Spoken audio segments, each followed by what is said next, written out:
Hello, viewers of the YouTube community. I am here to read you some scary ghost stories from the ever so popular scaryforkids.com. We all know it. It's truly a masterpiece of not cinema, literature. Truly, it is so beautiful. So let's read some ghost stories. I got my dog, Buddy, here with me today. Say hello to the people, Buddy. Hello.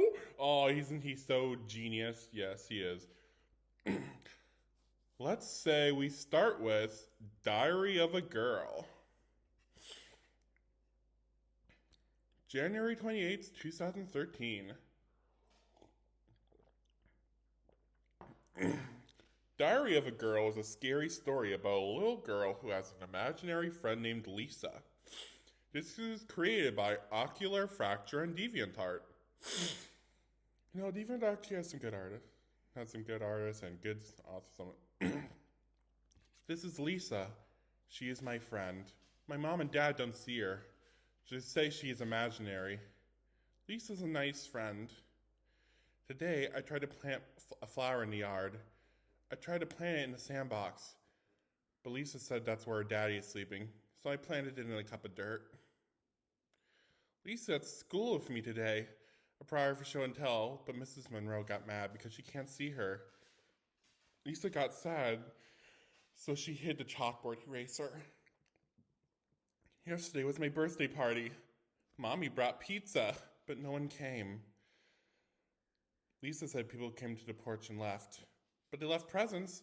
I got 3 Barbies, a pair of shoes, and $5. Me and Lisa played with the Barbies. Mrs. Monroe is absent today, and our substitute is named Mrs. Digman. She is pretty and nice, and she's like to have snack time after diary time. Wish Mrs. Digman could stay our teacher. Hey, Clover. Oh, that's my other dog, Clover. I don't know if you guys can hear her little pitter patter. Today, Jonathan Parker stole my pencil case. Mrs. Digman can't find it, so she made him give me his pencils. Lisa came to school too, but Mrs. Digman can't see her. She said she believes Lisa is real. Yesterday, me and Lisa went on a long walk until the moon came out. Daddy got really mad and said Lisa's stupid and fake, and she disappeared.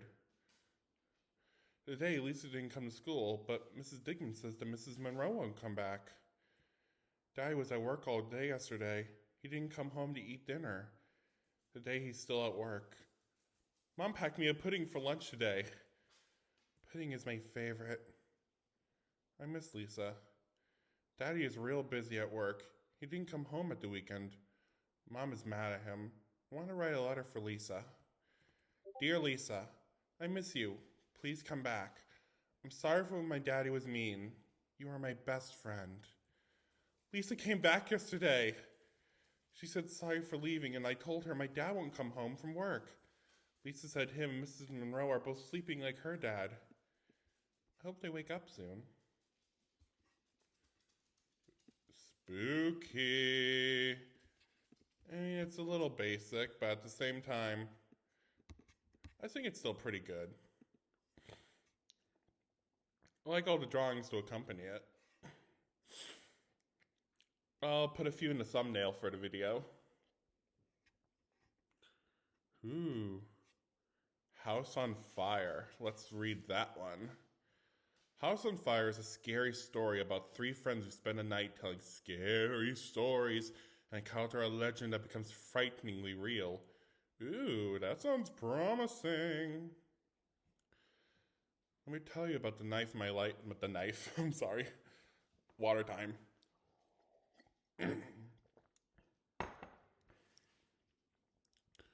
Let me tell you about the night my life changed forever. The night when I thought I was going to die. The night when I lost my sanity. It was a warm spring night and I was 13 years old. My parents had gone on holiday for the weekend, leaving me home alone. I invited my 2 best friends, David and Arnold, over to keep me company. We were in my bedroom listening to music. Arnold reached out and lowered the volume. Hey, why don't we tell some scary stories, he said. I'm in the mood for a scare. Sounds like a good idea, David agreed. Who's gonna go first? I have one, I volunteered. But I don't know if I should tell it. Come on, said David. Let's hear it. Okay, I said. It's a pretty terrible story I heard once. It all happened many years ago. There was a man who had a 7-year-old son whose wife died giving birth to the boy. They lived way out in the countryside and there was no neighbors for miles. They didn't even have a phone because at the time the lines didn't stretch out that far. This is during a time when they had landlines. We still have landlines, but like at the same time, people mostly rely on our iPhones or, you know. Sorry for breaking story. One time, the father came home from work and he was horrified to find that his house was on fire. He immediately thought about his young son and he rushed inside, calling the boy's name. When he heard his son answer, he realized the poor boy was trapped in his bedroom. His father ran to the door and tried to open it, but it wouldn't budge. A beam has fallen from the bedroom ceiling and blocked the door. He banged and banged on the door with all his might, but it was too solid. He even rushed against it with his shoulder, trying to break it down, but it was no use. All the time he could hear his son screaming. The boy was in a panic and screaming and crying out for help. The man kept trying to batter down the door, but no matter what he did, it held firm. He shouted in rage. He wailed in despair. He no longer thought about anything else, just the door and his son screaming on the other side. His son burned to death in the house. The father died too. He never managed to open the door and stayed there to the end, desperately trying to break it down until he succumbed to the smoke and the flames. Arnold looked at me in disgust and said, "That's not scary." "I have to admit it's pretty weak," David agreed. "It's more sad than scary." That's when I decided to tell them the last part of the story. I hadn't planned on telling them that part, but I got carried away trying to impress them. It was so stupid to continue, I shouldn't have ever told them. "Wait, you don't know the rest of the story," I said. Ever since then, the father's ghost is still trying to open the door and save his son. And if you say, well, I'd rather not say the exact words, but basically, if you call him and tell him that everything is burning and ask him to come help you, his ghost will appear at your door and take you away. David looked at me thoughtfully. "Have you ever tried it?" he asked. "No," I replied. "I'm too scared to test it out." Arnold had a gleam of excitement in his eyes. "Hey, we should do it right now," he said. I tensed up. I had no desire to summon a ghost, and I was already sorry I had said anything about the legend. David smiled. "Yeah, why not?" he said. I was going to tell them I didn't want to do it, but they didn't really give me a chance. Arnold put on a trembling voice to imitate the little boy and screamed, "Daddy, Daddy, help me, the flames are all around me, I'm scared." Then he burst out laughing. I didn't crack a smile, but he laughed. David watched him with amusement, saying nothing. Arnold started screaming again, even louder this time. "I'm burning, Daddy, I'm burning, help!" "Stop it, Arnold, it's not funny!" I shouted. I didn't mean to, it just came out of me. I was really scared and I didn't want to hear him anymore. "What are you afraid of?" Arnold laughed. "Oh, come on, just a stupid story. That's all. Not even a good one." With a smirk, he continued, "Daddy, please help me. The fire is burning alive. All of a sudden, there was a loud knock on my bedroom door. Arnold stopped in the mid-scream. We all froze. There was an eerie silence. We looked at each other. None of us made a sound. Boom, boom, boom. We almost jumped off our skin. Boom, boom, boom. "What's that noise?" Arnold exclaimed. "This is a joke, it's really not funny," said David. His face was white as a sheet. The banging on the door continued. Then we heard a man screaming. Those horrible cries will remain forever etched into my memory. I still hear them now. The sound like the cry of a dying animal. It was inhuman and infinitely sad. The banging against the door and the horrible scream continued relentlessly. I was terrified and tried to hide behind the wardrobe. Arnold grabbed a chair and stood poised to strike anyone who entered the room.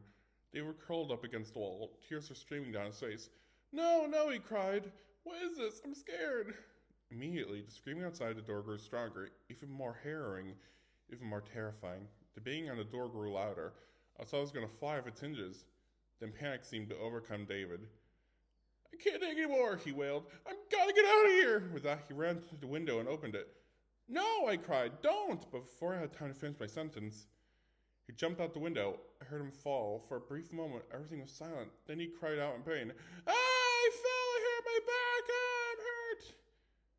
That was the worst yell in the world. I'm sorry. I ran to the window and looked out. David lay in the concrete downstairs, screaming in pain. The screaming coming from behind the door got even louder and more crazed. The banging increased. I was going crazy. It was all a relentless nightmare, and David's screaming only added to the horror of the situation. Hey, buddy. Hey, buddy.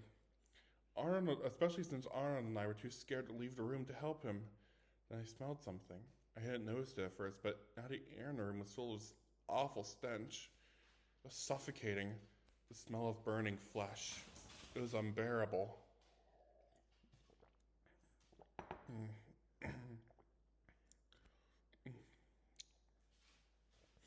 I turned away from the window and saw Arnold standing motionless in the middle of the room. His eyes were wide and he was staring at the door as if in a trance. Then he bent over and vomited on the carpet. The banging, the screaming, the shouting, the stench of burning flesh, and the sight of Arnold spewing was all too much for me. I began to throw up as well. I leaned back against the wall as David continued to howl outside and the furious knocking on the door continued. Then I had an idea. Maybe David's cries outside were attracting the man outside the door. I closed the window. I sat on the floor with our hands over our ears. Shaking in terror at the cataclysmic blows against the door continued unabated, and the awful cries pierced our eardrums, and the burning stench mixed with the smell of our vomit. Gradually, the screams died down. The smell subsided, and the banging on the door grew weaker and weaker. Finally, everything was silent. All we could hear were David's muffled cries of pain through the closed window. Arnold looked at me and asked in a low voice, "What do we do now? Maybe we should call the police," I said, "or the fire department. I don't know, an ambulance to help David." "Where's your phone?" he asked. "Downstairs. Do you think it's gone?" "Well, it's quiet," I replied hesitantly. "That's right," he said. We'll have to go down." "Well, I'll go.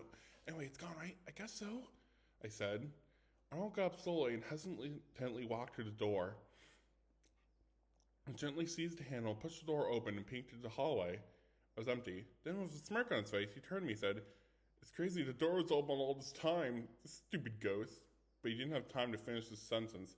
In a flash, a hand came around the door and grabbed Arnold around the neck. He stood there, petrified, without screaming, eyes wide in terror. The arms blackened and charred. I could smell the burning flesh. Before I had time to react, Arnold suddenly disappeared right before my eyes, dragged through the doorway and whisked down at the hall at an impossible speed. The door slammed shut with a deafening clatter. I got to my feet, ran to the door, but I didn't dare open it.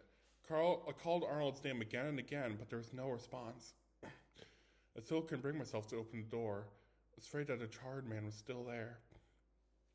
Nobody ever saw Arnold again after that night. My parents took me to a psychiatrist. I never told her anything or anyone else, not even my parents. They would never have believed me anyway. David did the same. He spent a month in the hospital. He broke his back in the fall. Every day I still have a fear of opening doors. I'm terrified of what I might find on the other side. That was pretty good.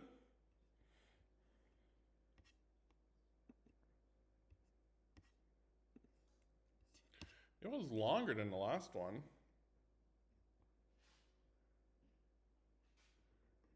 Oh, I know this one. Piggyback. I've heard it about it before, but I've never actually read the original story. I'm not sure this is the original either, but... Water.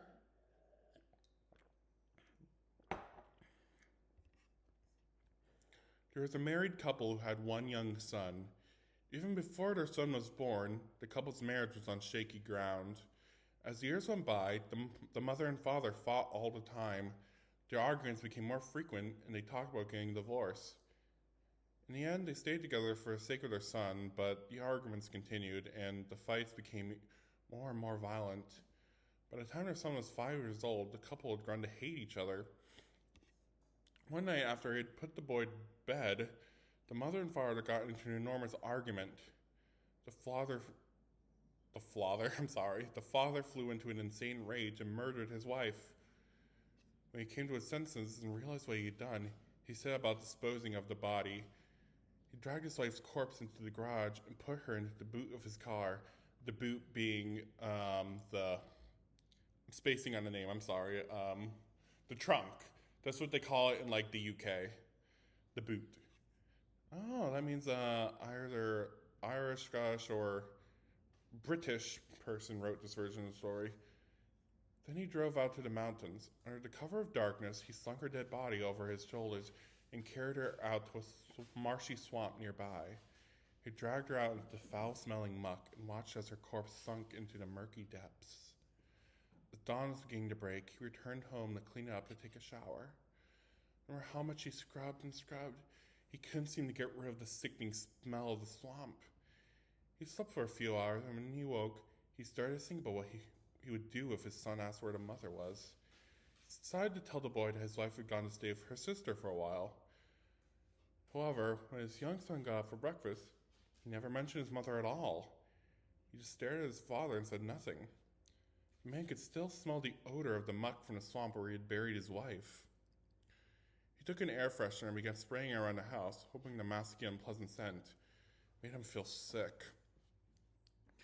A few hours passed and the little boy was watching TV in the living room. His father began to get an uneasy feeling in the pit of his stomach. Every time he went into the living room, he noticed his son was staring at him with a curious look on his face. It made the father feel nervous and paranoid. His mind was racing. Perhaps the boy knew what had happened, he thought. Maybe the boy had overheard him murdering his mother. If his son knew what he had done, perhaps he would have to kill him as well. The father walked into the room where his son was still watching TV. "Is there something you want to ask me?" he said. The boy thought for a few seconds and then replied, "Yeah." "Is it about your mother?" asked the father. "Yeah," said the boy. "And suppose you're wondering where your mother is," said the father. "No," said the boy. "Wondering why Mommy's face is so pale and why you've been giving her a piggyback all day." Ooh, spooky.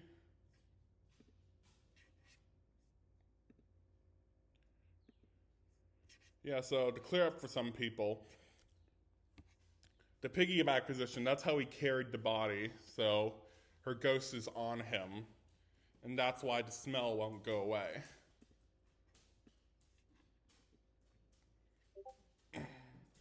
Sorry for the Discord notification sounds. Ooh, school bag. That sounds interesting.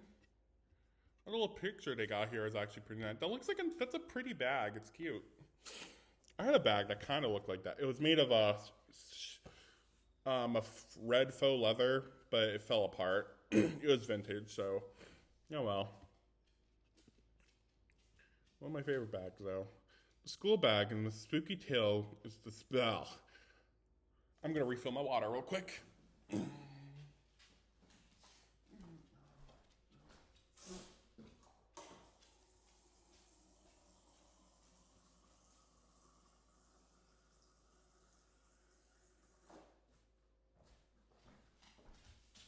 I'm actually recording in my kitchen right now, so I did not have to go that far.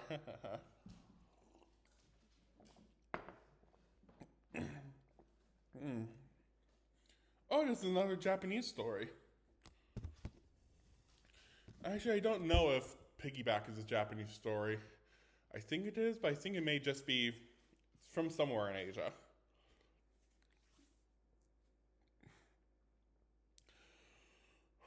The school bag is a spooky ghost tale about a young girl who always carries a red satchel to school.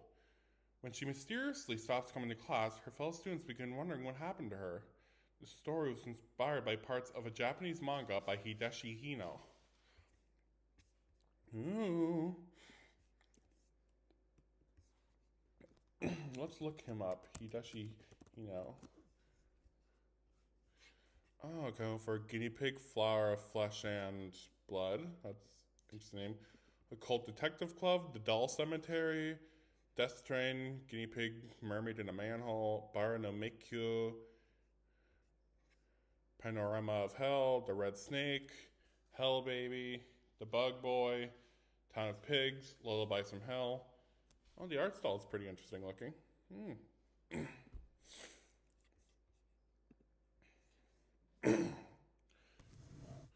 When I was 8 years old, there was a young girl in my class named Hako-chan. She was a happy and cheerful person and always had a smile for everyone. The thing I remember most about her was that she had a red school bag. One day, Hako-chan didn't show up for school. Everyone was wondering where she was. When we asked our teachers, they said she didn't. I'm sorry. One day, Hako-chan didn't show up for school. Everyone was wondering where she was. When we asked the teachers, they said they didn't know. A week later, she still hadn't come to school, and we all assumed that her family must have moved away. As time passed, we gradually forgot about her. Then one morning, just before the bell rang to signal start class, we saw a small figure walking through the school gate. It was Hako-chan. She was walking very slowly and had her red school bag on her back. We called out to her, but she just ignored us. As she drew closer, I could see her face clearly. There was something different about her. I couldn't quite put my finger on it, but there was something wrong. She looked pale and sickly. Just then, the school bell rang, and not long to be late for class, we rushed inside. When her teacher arrived, Hako's desk was empty still. She never came to class. Everyone was confused. We all thought she'd come back to school. At lunch break, we went out to the playground. There was a red school bag lying on the ground. I knew it belonged to Hako-chan. We couldn't find her anywhere, so we brought it into the classroom and put it on her desk. She never came to collect it. Next morning, when I arrived at school, her red school bag was still sitting on her desk. My friend Tara was curious and decided to take a look inside. He buckled the straps and opened the flap. Suddenly, he screamed in horror and the bag fell from his hands. It dropped to the floor and something rolled out, leaving a red trail on the wooden floor. It was Hako-chan's severed head. Pandemonium broke out in the classroom. Everyone was screaming and crying. A few boys burst into tears, and some girls were hysterical. Just then the teacher came into class and demanded to know what was wrong. Everyone started shouting at once. I looked down and saw that the severed head was gone. The blood trail on the floor had vanished too. At first, the teacher refused to believe us, but some of the girls were so insistent about what they had seen that he decided to go and speak to the school principal. That evening, they called Hako-chan's mother and asked her some questions. Unable to get any proper answers, the teacher and school principal contacted the police. The next day, 2 detectives visited Hako-chan's house and spoke to her mother. She tried to tell them that she didn't know where her daughter was, but under questioning, she finally cracked. It turned out that Hako-chan's mother and father had divorced. The mother started dating again, but her new boyfriend didn't like children. She killed Hako-chan and chopped up her body. They dredged the lake near Hako-chan's house and found her dismembered remains. Everyone in the school was shocked and horrified beyond belief. None of us could understand how something so terrible could happen to one of our classmates. For the rest of the school year, we made sure that every morning there was a fresh vase of flowers standing on Hako-chan's empty desk, right next to her red school bag.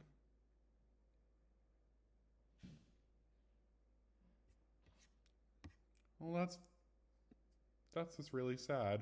Oh.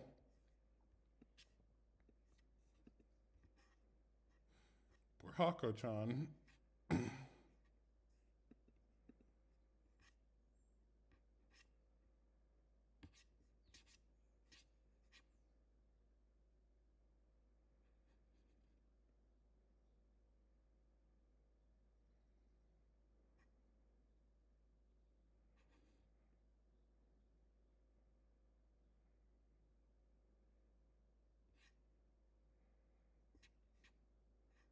Hmm.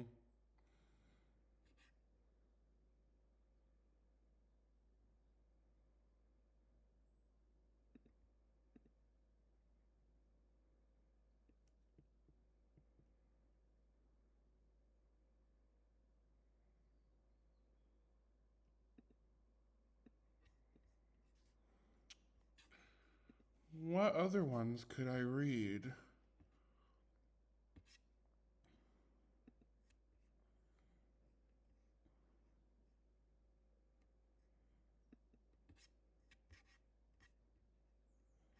Hmm.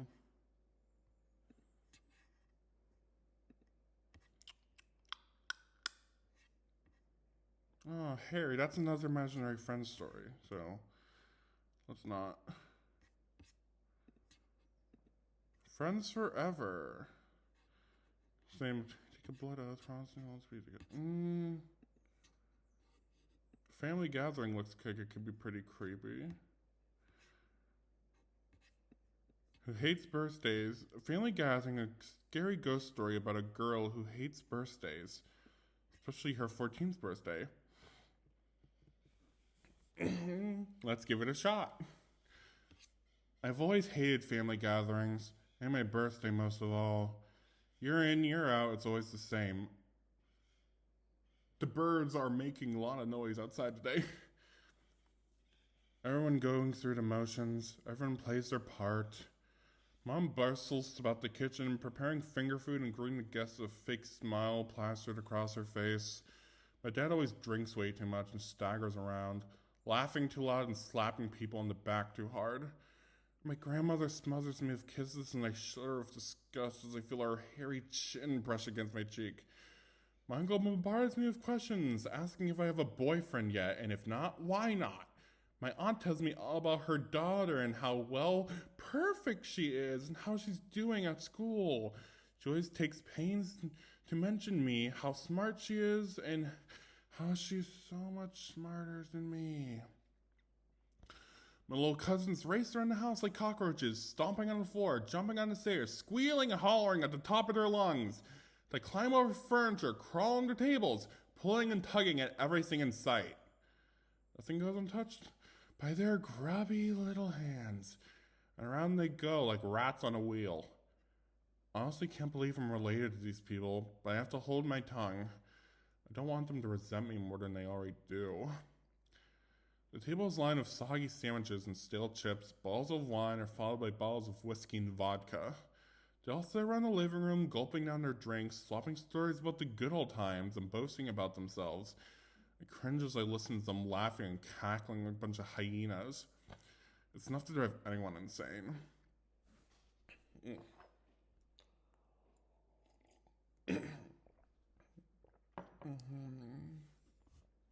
I get up and leave the room, desperate to clear my head. I know that in his jacket pocket, my uncle has a packet of cigarettes and a lighter. Surely he won't miss one, I think. I can hear all the adults in the living room singing a song, so to go to the kitchen to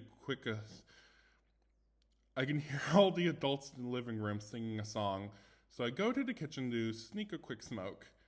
Surely nobody will notice. There's a strange smell in the air that makes me wrinkle at my nose, but I don't pay much attention to it. My little cousin's already in the kitchen, up to mischief, as usual. Give me a startled look when I come in, as if I've done something naughty and they're afraid I will catch them. I put the cigarette between my lips and hover over to the window. I flick the cigarette lighter and suddenly a jet of flame shoots across the room to the old gas stove. There's a deafening explosion and the room erupts in flames. The whole house is on fire. You hear the screams and cries. I smell the burning flesh. I feel the intense heat as we are all consumed in the inferno, and I close my eyes and sigh with relief as it all dissolves into silence. Until next year, when I'll be 14 again, and again, over and over again, forever 14.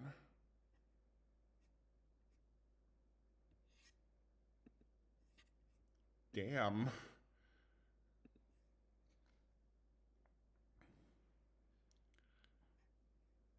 Wow. That's why you gotta be careful of gas, I guess. Yikes. Poor girl. Aww. Oh, I guess they resent her because of the fire. Maybe it was something else in her life that she did. Maybe because she was pessimistic. I don't know. Let's try Friends Forever now. Friends Forever is a spooky urban legend from Spain about two young girls who take a blood oath, promising that they will always be together. Ooh, I wonder if this is the legendary Toxic Yuri. There were two 15-year-old girls named Alice and Sarah who had been best friends since early childhood. They lived in the same neighborhood, attended the same school, went to the same classes. In short, they were inseparable. However, they were different characters. While Alice was cheerful and outgoing, Sarah was very shy and quiet. One day, Sarah and Alice were talking about their friendship. "Do you think we'll be best friends forever?" asked Alice. I think so," replied Sarah. "Why wouldn't we?" "I don't know," said Alice. "Sometimes when people get older, they grow apart." I have an idea," said Sarah. "Let's take a blood oath." "A what?" asked Alice, surprised. "A blood oath," said Sarah. "Look, we both have to swear that we'll be BFFs, best friends forever. If we ever lose touch, we both swear that we'll do everything we can to make sure we will be together forever." "That's nonsense, Sarah," said Alice. "We won't lose touch. We'll always be together." But Sarah continued to insist, and with a mixture of amazement and amusement, Alice finally agreed to the proposal. Sarah found 2 needles and handed one to Alice. Girls took a piece of paper and wrote "Best Friends Forever" on the top and then signed their names at the bottom. The lit candle heat the tips of the 2 needles in the flame. Taking the needles, both girls pricked their index finger and each smeared a drop of blood next to their signature. Their blood oath was now sealed. As the years passed, the girls grew up and left school, also on the way to college in another city, while Sarah stayed in her hometown and got a job at a local store. Both of them got boyfriends and fell in love. The girls still kept in touch by phone, calling each other at least once a week. When Alice had completed her law degree, she got a good job and decided to get married. The couple bought a house and settled down. A few years later, they had a beautiful baby boy. Alice was so busy with her family that she rarely found time to call Sarah. It wasn't long before the phone calls stopped completely and the friends lost touch with each other. So Alice would still sometimes think about her best friend from her youth. She never took the trouble to pick up the phone to call her. In the end, life had led the 2 women down different paths, and they had not seen each other since they left school. One night, Alice had a horrible nightmare. She was driving along an endless highway when suddenly a truck in front of her began to swerve into her lane. The truck skidded and then collided with her car.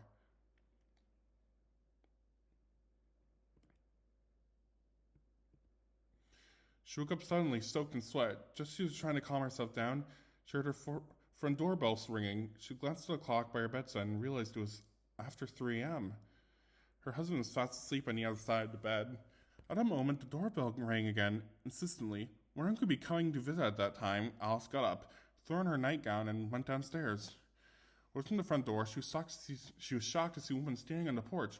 The woman was terribly pale, extremely haggard, and had a huge bleeding wound on her forehead. Though she had changed the law, Alice recognized her immediately. It was her old friend Sarah. "Oh my God, Sarah, what happened?" she cried. Sarah just stared at her. "Come on in out of the rain," said Alice. "Are you hurt?" Sarah didn't move where she was. "What's wrong, Sarah?" pleaded Alice. "Long time no see, Alice," hissed Sarah. "I've come to fulfill my promise. I've come to tell you I died." Alice was speechless. Sarah held up her hand and pointed to Alice with her index finger. Her finger was dripping blood. "Life has separated us," Sarah continued, "but we will be together in death. I'll be waiting." Alice fainted and collapsed on the ground. The next morning, when Alice woke up, she found that she was lying in bed next to her husband. She rubbed her eyes and wondered if the events of last night had all just been a bad dream. At breakfast, she turned on the television, in which she saw chilled her to the bone.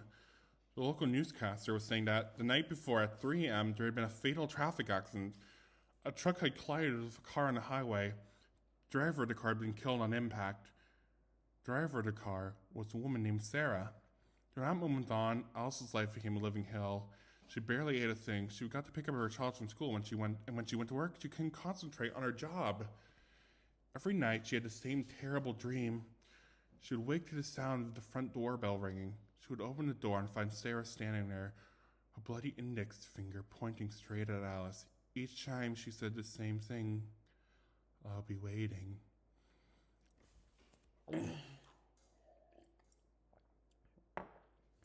Water. Each morning, Alice awoke in cold sweat. She looked down and her bedsheets would be soaked with blood. She felt an excruciating pain in her finger when she looked. Her finger was covered in blood. Her husband did not understand what was happening. He took his wife to see a doctor and a psychiatrist, but neither of them could find any explanation. Alice's condition grew only worse, and in her nightmares, she began seeing Sarah at her bedside, pointing with her bleeding finger. One night, the husband was awoken by a dreadful noise. It was the sound of a breaking glass. He ran out to the bathroom and discovered the window was broken. Peering outside, he saw Alice lying on the sidewalks, her limbs askew. The horrified man rushed downstairs and out the front door. There was a pool of blood around his wife's head. Beside her on the pavement, someone had written in her blood, "Friends forever." Ooh. Damn, Sarah's ghost. You didn't need to do that.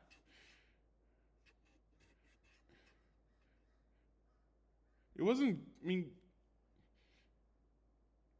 look, Sarah, she wasn't trying to actively ignore you. Like, you could have called her yourself, you know.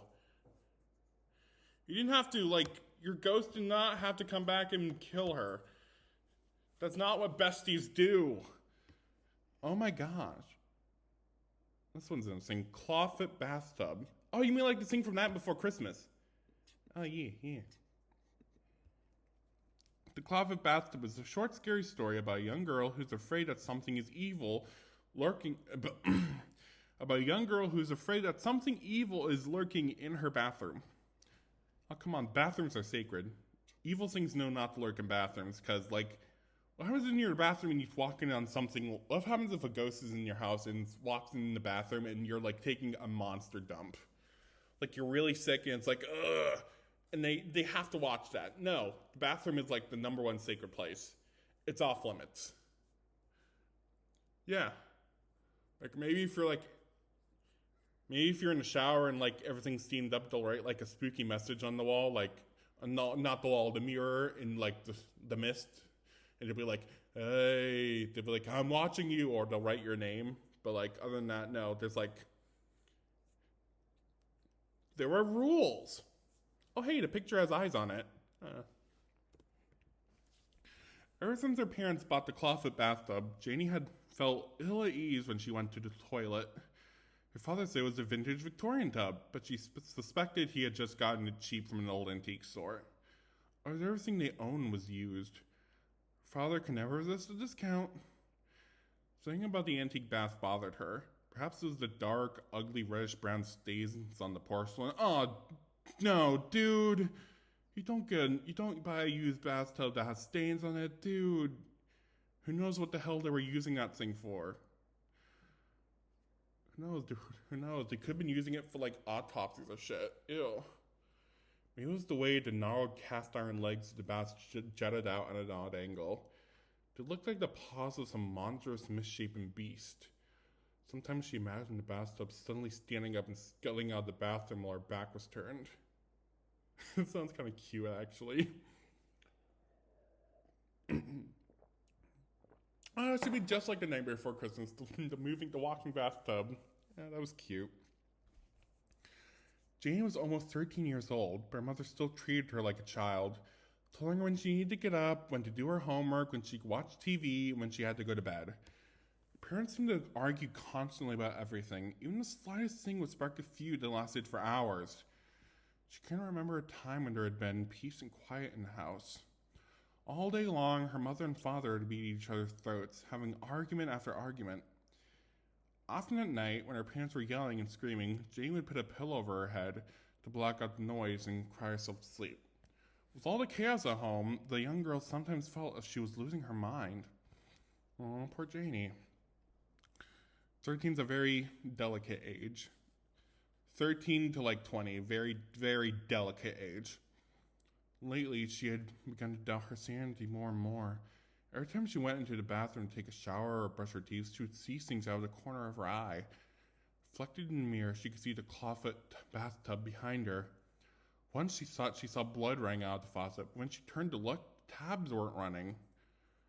On another occasion, she fancied she saw some dark, shadowy shape lying in the tub, its head barely peeking over the side. Of course, she spun around, her heart racing with fear. The Clawfoot bathtub was empty. Before she undressed and stepped into the tub to take a shower, she had the strangest sensation she was being watched. The hair on the back of her neck stood up, and she felt like someone was staring at her naked body. Ugh. One night while she was taking a shower, she dropped the soap. As she bent down to pick it up from the bottom of the bathtub, she lost her balance and fell backwards. Suddenly, it felt as if hands were grabbing her and holding her under the water. The terrified girl kicked and struggled, eventually freeing herself from an invisible paws that seemed to clutch tightly at her skin. Spluttering and gasping for air, she thought she could hear faint laughter echoing around the small bathroom. In the morning, she decided to pay a visit to the local antique shop where her father had purchased a cloth bathtub. When she asked the owner about the vintage bath he had sold a few days before, she was shocked by the horrifying tale he had to tell. Oh my god, I knew it. I bet he did use it for morgues. Apparently, the old cloth bathtub dated back to the Victorian era. The man said it had once belonged to an infamous and reviled serial killer named George Hay. Janie's jaw dropped and she began to shake with fear. The man said that the serial killer would lure young girls back to his house and run a bath for them. Then, while they bathed, he would spy on them through a hole he had drilled in the wall. When he least expected it, he would pounce on them and hold their heads under water until they drowned. The evil murderer then chopped up their bodies for an act and disposed of the pieces in the garbage. After a number of young girls went missing in the area, his terrible deeds finally caught up with him.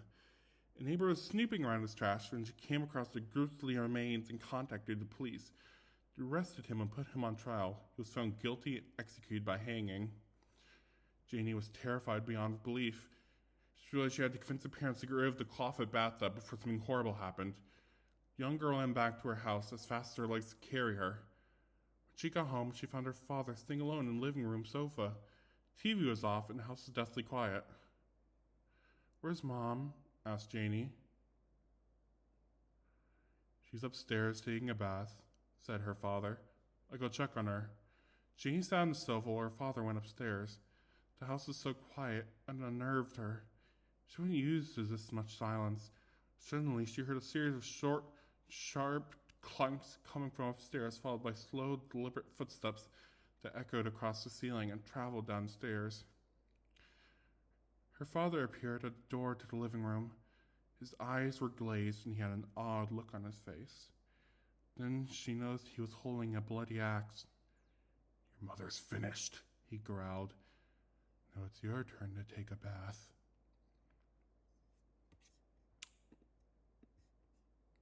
Okay, but wouldn't they take that bathtub into criminal evidence?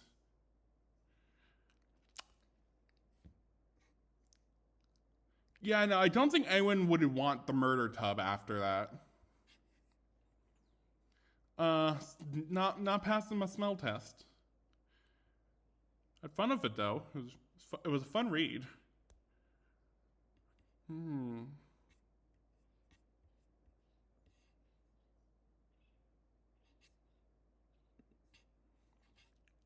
Should I read another one? I've been going for 40 minutes now.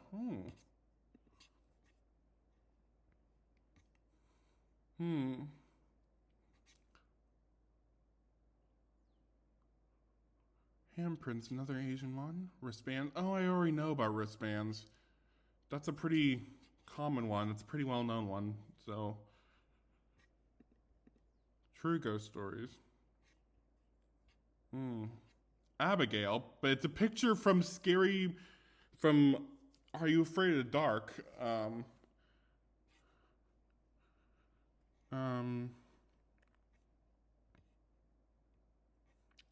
Emily Rose? No. The silken night dress. Let's take a small look. No. Spooky stories. Talking robot. No. Love potion. No. Backpacker. Talking doll. I think I've read this one.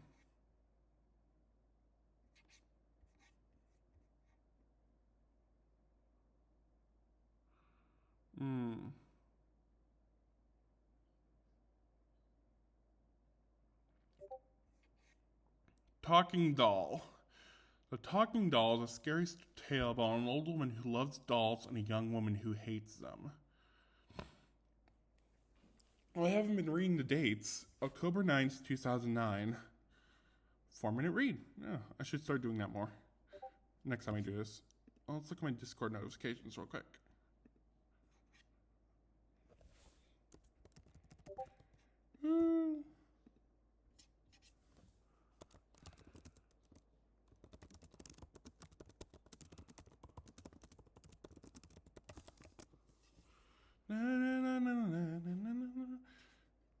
I actually collect dolls, so this probably won't scare me too much.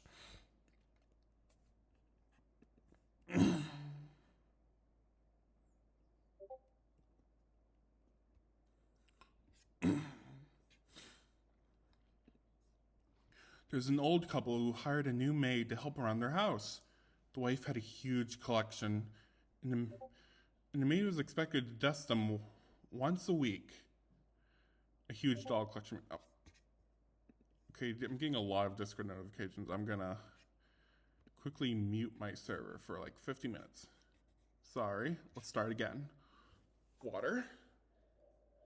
I should probably also invest in a microphone. I did once, but it just never worked. There was an old couple who had hired a new maid to help around their house. The wife had a huge doll collection, and the maid was expected to dust them once a week. You're supposed to dust your dolls? So once a week, the maid walked into the room where the dolls were stored and looked at them in disgust. She hated dolls. While she was dusting, she came across a particularly strange doll. It was a talking doll and it had a cord in the back. The maid was interested and pulled the cord. The doll said, "Hello." The doll pulled the cord again. "I love my mama," said the doll. The maid put the doll back and continued cleaning. A few weeks later, while dusting off the dolls, the maid accidentally knocked the doll over. It shattered as soon as it hit the ground. The woman heard the sound and went to investigate. When she walked in the room and saw a shattered doll, a very sad look came across her face. The maid saw this quickly and said, "I'm really sorry. I didn't mean to break her. I won't do it again." The woman looked down at her sad, broken doll and told the maid she could only keep her job if she promised to be extra careful around the dolls. The maid agreed. Next day, the old couple left the maid alone while they went out to run some errands. The maid was in such a bad mood that she neglected to do her job. While she was sitting in the kitchen enjoying some of the couple's fancy chocolate, the maid saw a vicious idea. She slowly made her way into the room where the dolls were kept. She thought for a moment how sad the old woman was about her broken doll. The maid picked up a doll and said, "She must really love these dolls," and threw the doll on the floor. It shattered and the maid smiled. She loved the feeling of breaking dolls. Something about the shattering sound pleased her. She threw more and more dolls to the floor.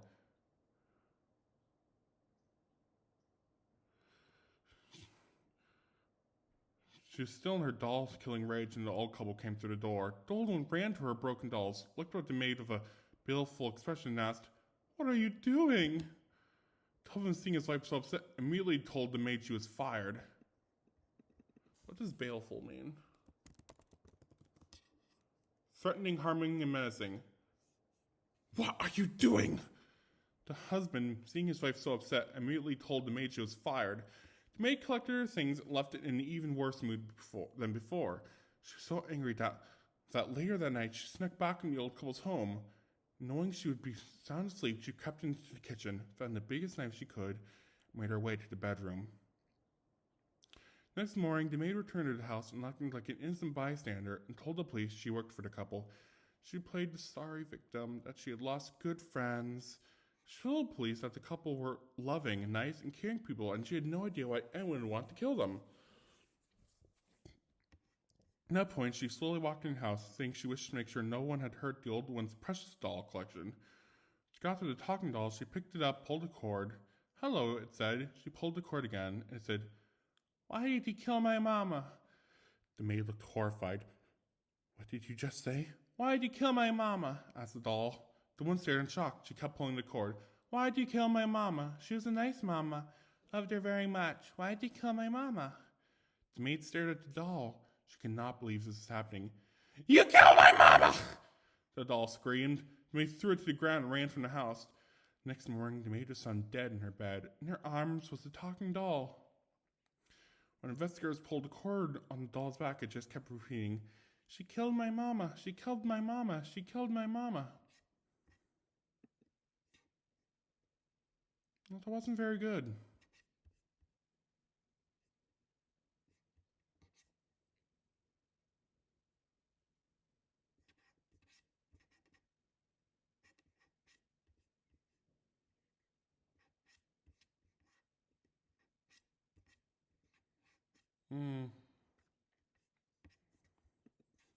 Oh, wasn't a good story, but at least we read some other good stories. I really hope you all enjoyed my reading. I tried really hard to get into character. I hope it was super entertaining. We are in 2 months Halloween, people. 2 months Halloween. Oh, I love this time of year. Everything's all spooky, but at the same time super campy and fun. Because there's no one way you can celebrate Halloween. It's a multifaceted holiday. You have to be scary or super fun, cute, and kooky. Have a great day, everyone. Share this video if you like it. Happy Halloween.